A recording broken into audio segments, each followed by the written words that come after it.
turminha, boa tarde. Estamos nos reunindo mais uma vez para a nossa EBD, para a nossa Escola Bíblica Dominical. Bom, para começarmos, vamos fazer uma oração ao nosso Pai? Fechemos os olhos, então.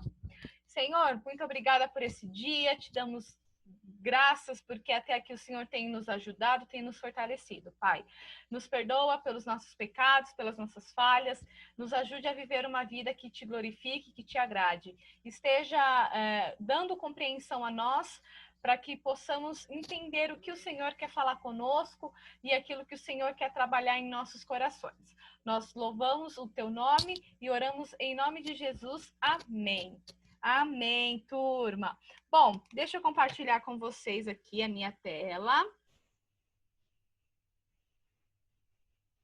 Nós estamos falando, vamos lá, nós estamos falando sobre a Igreja Unida, que é o tema desse semestre. O subtema é Fazendo Discípulos e nós temos o título dessa aula que chama A Primeira Viagem Missionária, de Paulo. Eu esqueci de colocar de Paulo, mas é a primeira viagem missionária de Paulo.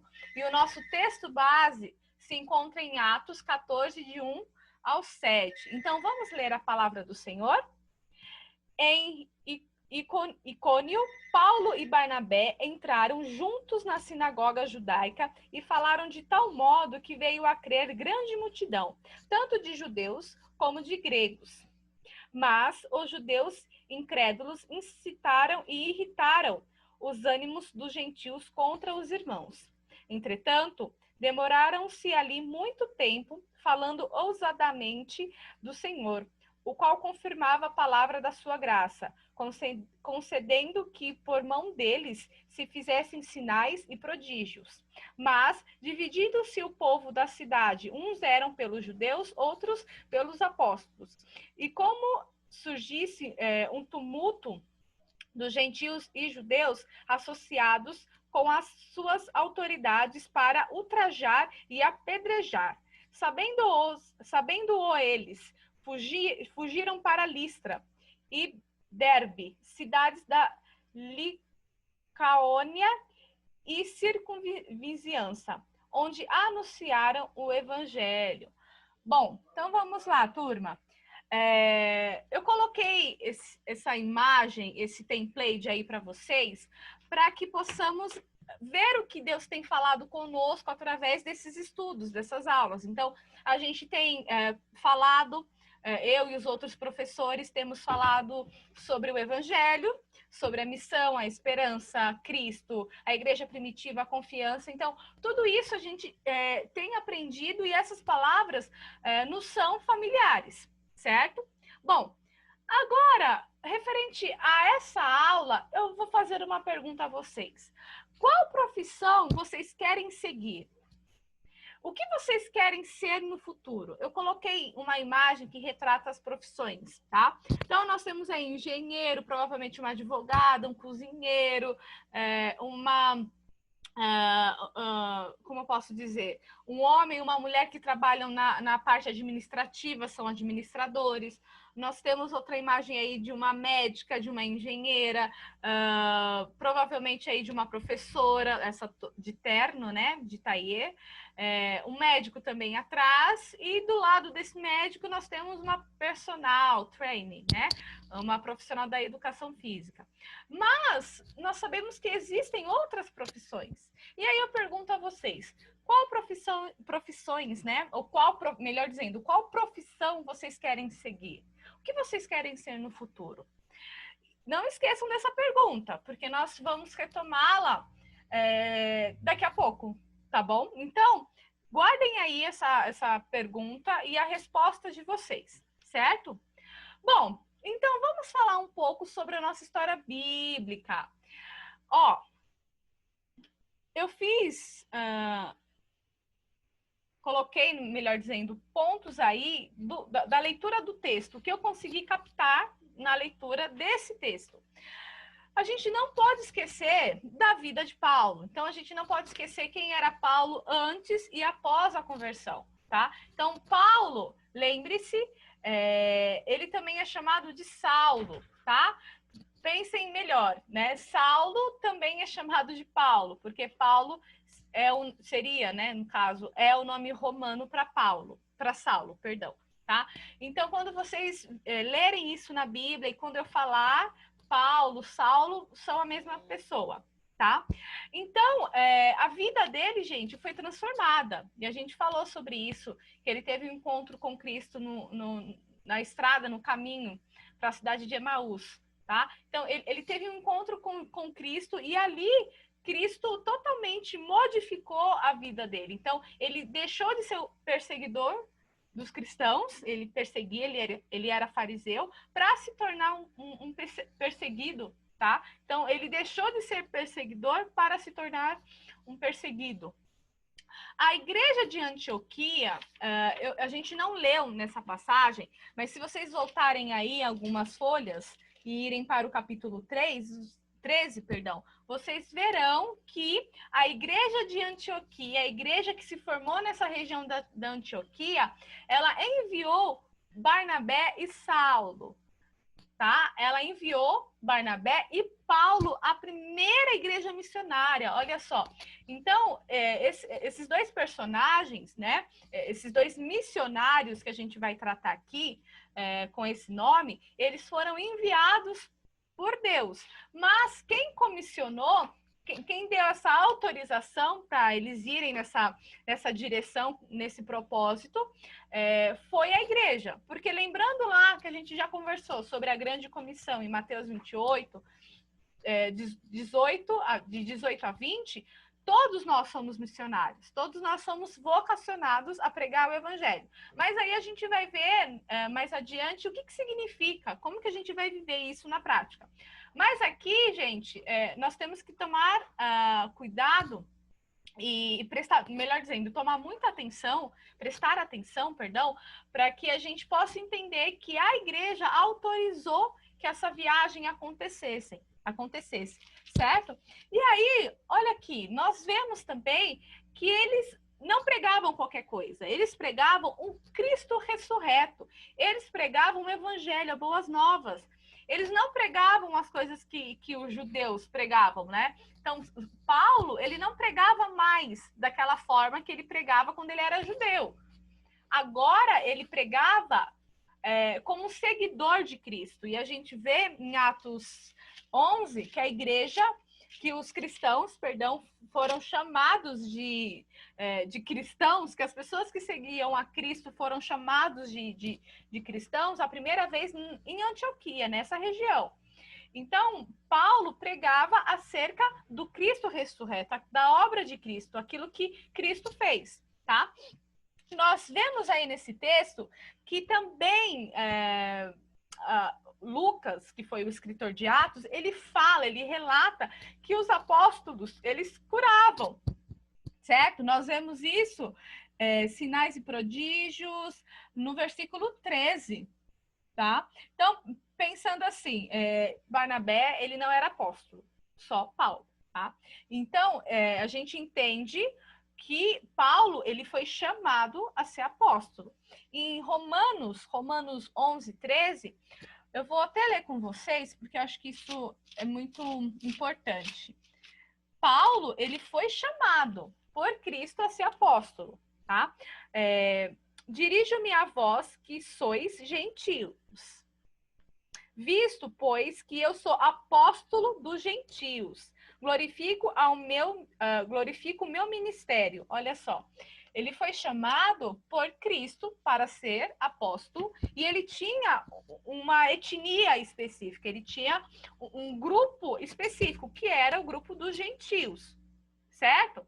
Pedro, a gente vê que o apóstolo Pedro seguiu mais para a etnia, mais para o povo judeu. Mas não quer dizer que Pedro não pregava a palavra para os gentios. Sim, pregava, mas a ênfase estava ali na etnia judaica. Diferente de Paulo, porque ele entendia que ele foi chamado para ser apóstolo, e apóstolo focado numa nação, num grupo étnico, tá? Não pense em nação, pense em grupo étnico, né? Nos gentios, aqueles que não eram os judeus. tá? Entendam isso. Gentios eram pessoas, no caso até hoje, né? Nós somos gentios, porque a gente, nós não somos judeus, tá? Então, nós não somos judeus, por isso que somos vistos como gentios. Bom, então, essa palavra era uma palavra que fazia a pessoa pensar, né, em salvação ou em condenação, porque a palavra, na verdade, ela era mais focada. Então, assim, quando eles pregavam, eles não pregavam. Ah, então, se um dia você quiser, olha, então. Não, eles falavam, essa palavra realmente é para salvação ou é para condenação? João 3:18, vou abrir aqui com vocês, João 3:18. Deixa eu folhear aqui. Vamos lá, João 3:18. Cadê? Achei. Quem nele crê não é julgado. O que não crê já está condenado, porque não crê no nome do Filho de Deus, no nome do Filho unigênito de Deus. Olha só. Então, essa palavra, essa pregação, era uma pregação que chamava o povo ou ao arrependimento, que vai resultar na salvação, ou não no arrependimento, mas numa negação, que isso também automaticamente é visto e será, né, no sentido da glorificação, no porvir, para a condenação, tá? Então, gente, pensando nessa autoridade de Paulo, e também Barnabé não era apóstolo, mas ele era um homem temente ao Senhor. Então, essa autoridade que a gente vê, não somente nos apóstolos, mas nos discípulos também, porque os apóstolos foram aqueles 12. E aí a gente acaba tirando Judas, porque ele morreu, e aí Judas, na verdade, o lugar de Judas foi substituído por Matias, tá? Então foi uma escolha e tal. Então nós temos, na verdade, 12 apóstolos e mais um que é o apóstolo Paulo. Então, pensando nesses apóstolos, biblicamente falando, nós temos 13. Foram apenas 13, tá? Mas Deus havia dado autoridade aos apóstolos e também aos discípulos naquele contexto da igreja primitiva, para mostrar que eles tinham autoridade dada por Deus. Por isso que naquele tempo nós vemos muitos relatos de milagres, de acontecimentos sobrenaturais, Deus usando os apóstolos e os discípulos para fazerem a obra. Então, lembrando que Cristo, quando ele fazia os milagres, ele estava ali confirmando que ele realmente era o Filho de Deus, e que ele tinha todo o poder, tá? Todo o poder me foi dado. Então, ele via isso, ele tinha essa noção, porque Deus havia dado todo o poder a ele. E, por intermédio disso, os cristãos, os discípulos ali, os apóstolos que andavam com ele, eles tinham essa autoridade para falar em nome de Cristo. Então, muitos ali, eu acho que, se não me falha a memória, foi Pedro, né, que encontraram Pedro. Pedro estava numa cidade, aí uma pessoa foi se encontrar com ele, foi ter com ele, e aí falou assim: olha, você tem uma moeda, tem algum dinheiro? Ele falou: não, eu não tenho, mas aquilo que eu tenho eu te dou, né? Fique curado em nome do Senhor Jesus. Então, eles buscavam, nesse sentido, fazer a vontade de Cristo e colocar sempre Cristo no centro. Então, eles não oravam por cura, eles não oravam por cura em nome deles. Eles oravam por cura em nome de Cristo, tá? Outra coisa, nós vemos aí que os judeus não aceitaram esses missionários. Os judeus não aceitaram Paulo e Saulo. Desculpa, não aceitaram Barnabé e Saulo. E aí eles fizeram o quê? Eles tentaram matar os missionários, mas aí nós vemos o livramento de Deus. Eles fugiram, eles foram para uma outra região. Então, para a gente fechar essa parte aqui da análise do texto, eu quero fazer uma leitura com vocês desse mapa aqui. Então, ó, aqui nós temos a Antioquia, a setinha, tá vendo? Antioquia, essa região aqui, tinha a igreja de Antioquia. Então, essa igreja comissionou, enviou Barnabé e Saulo a primeira viagem. Então, eles foram a região de Chipre, como está aqui, tá? E aí eles passaram primeiro em Salamina, depois em Pafos, e aí eles seguiram, gente, olha, para Perge, tá?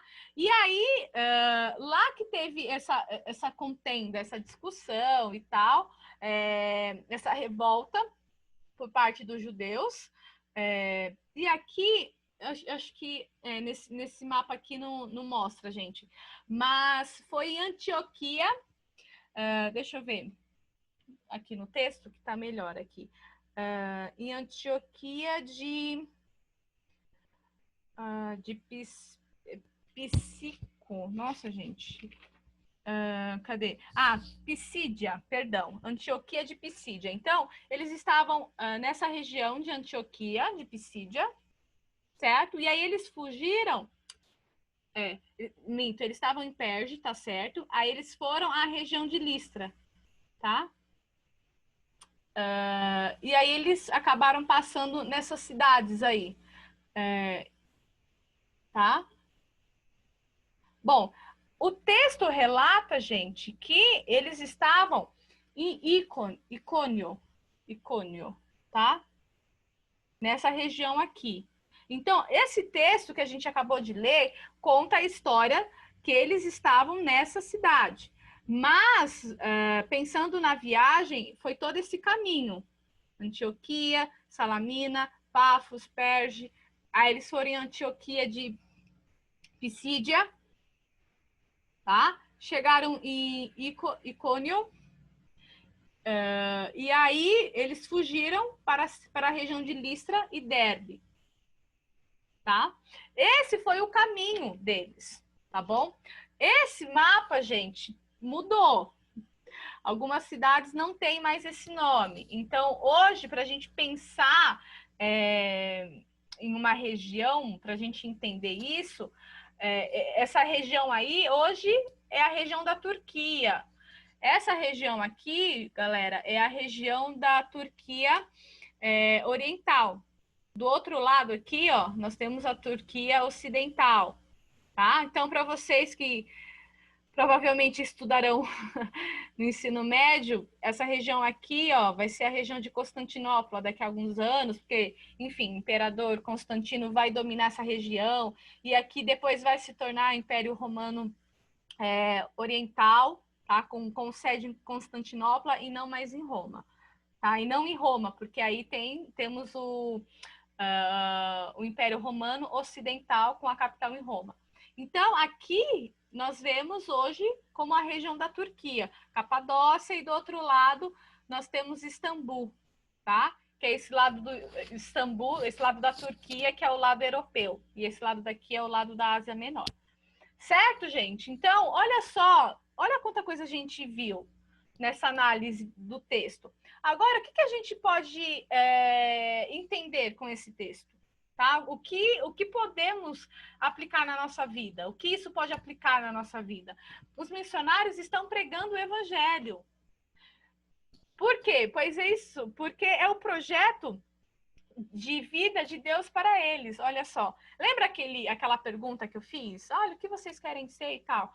A gente precisa ter um objetivo na vida, a gente precisa buscar uma direção, mas nós temos que entender que tem o projeto de Deus nas nossas vidas. Então, Deus ele tem um projeto, e esse projeto é um projeto que visa glorificar o nome dele. Então, Deus tinha um projeto de vida para Paulo, para Barnabé, para Pedro, para todos aqueles apóstolos ali, para os discípulos. Deus tinha um projeto de vida, que era pregar o evangelho, e não, como a gente vai ver no próximo tópico, e não apenas de uma forma, como posso dizer?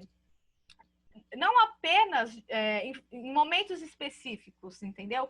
Mas pregar o evangelho como forma de vida, de ministério. Por quê? Todos nós somos comissionados, lembrando lá em Mateus 28, de 18 a 20. Todos nós temos o chamado, esse chamado é pregar o evangelho. Mas alguns são chamados para trabalhar na seara, para trabalhar na obra, no tempo integral. Certo?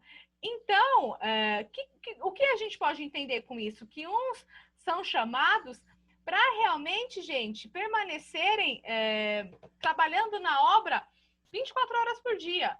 Mas isso não quer dizer que, por exemplo, eu sou professora, eu não vou, eu não preciso pregar o evangelho. Lógico que eu vou pregar o evangelho com a minha maneira de ser. Vou falar de Cristo aos meus alunos, vou viver uma vida que glorifique a Ele, tá? Então, nós temos que viver para a glória de Deus, como está no catequismo. A primeira pergunta do catequismo, acho que é o catequismo maior, se não me falha a memória, pergunta o seguinte: qual é o fim do homem? Qual é o propósito do ser humano? É glorificar a Deus e gozá-lo, né? E se alegrar nele. Esse que é o propósito de vida. Então, nós temos que pregar a palavra em todo momento. Mesmo nas profissões que não são eclesiásticas. Mesmo naquelas profissões, vamos dizer assim, que não é, por exemplo, a pessoa, ela não tem um ofício dentro da igreja, ela não é pastor, essa pessoa não é diácono, essa pessoa não é presbítero, essa pessoa não é missionário e nem missionária. Entende? Então, nós temos que pregar o Cristo ressurreto em todos os momentos. Mas nós sabemos que Deus levanta, Deus chama pessoas para trabalharem de forma integral, para realmente passarem toda a vida com esse objetivo.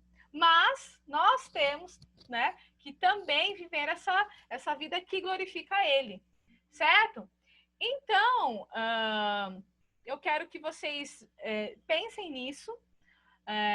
Nós vamos fazer a atividade, melhor dizendo, vocês farão atividade durante a semana, e essa atividade é orar pelos missionários ao redor do mundo. Orem pelos missionários, tá? Orem para aqueles que realmente Deus tem colocado no campo missionário.